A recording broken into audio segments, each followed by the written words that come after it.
नमस्ते, स्वागत है आपका मेरे चैनल पर। आज मैं आपको क्लास 7th का 9th चैप्टर चिड़िया की बच्ची के प्रश्न उत्तर बताऊंगी। लेकिन वीडियो शुरू करने से पहले अगर आपने अभी तक मेरे चैनल को सब्सक्राइब नहीं किया तो कर लें और पास में लगे बेल आइकन को भी दबा दें ताकि मेरे आने वाली सभी वीडियोज़ की नोटिफिकेशन आपको मिल जाए। तो चलिए शुरू करते हैं पाठ 9 चिड़िया की बच्ची के प्रश्न उत्तर और शब्दार्थ। पहले हम प्रश्न उत्तर कर लेते हैं। प्रश्न नंबर 1, किन बातों से ज्ञात होता है कि माधव दास का जीवन संपन्नता से भरा था और किन बातों से ज्ञात होता है कि वह सुखी नहीं था? उत्तर नंबर 1, माधव दास का जीवन संपन्नता से युक्त था। निम्न बातों से यह ज्ञात होता है। उसके पास संगमरमर की कोठी थी और रहने के लिए सभी सुख सुविधाएं थी।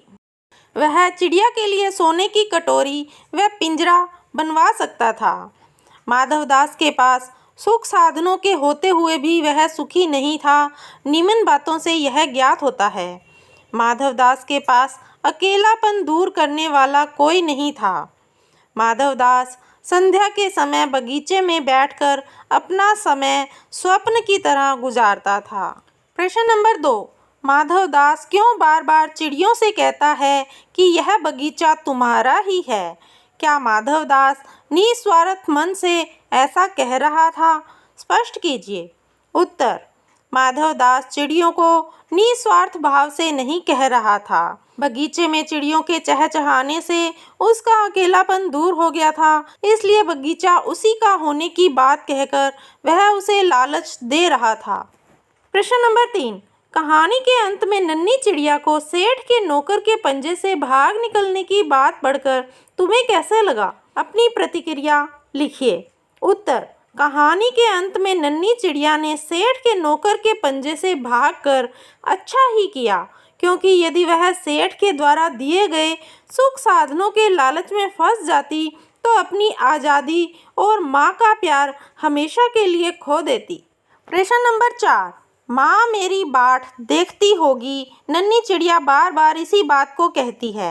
आप अपने अनुभव के आधार पर बताइए कि हमारी जिंदगी में माँ का क्या महत्व है? उत्तर, माँ का हम सबकी जिंदगी में बहुत महत्व है। अपने बच्चों के लिए वह हर मुसीबत का सामना करने के लिए तैयार रहती है। माँ प्राणी जगत का आधार है। प्रश्न नंबर 5, इस कहानी का कोई और शीर्षक देना हो तो आप क्या देना चाहोगे और क्यों? उत्तर, हम इस कहानी को माँ के प्रति स्नेह शीर्षक देना चाहेंगे, क्योंकि इस पाठ में चिड़िया जो कि माधव दास के पास सुख सुविधाओं के होते हुए भी नहीं रहना चाहती।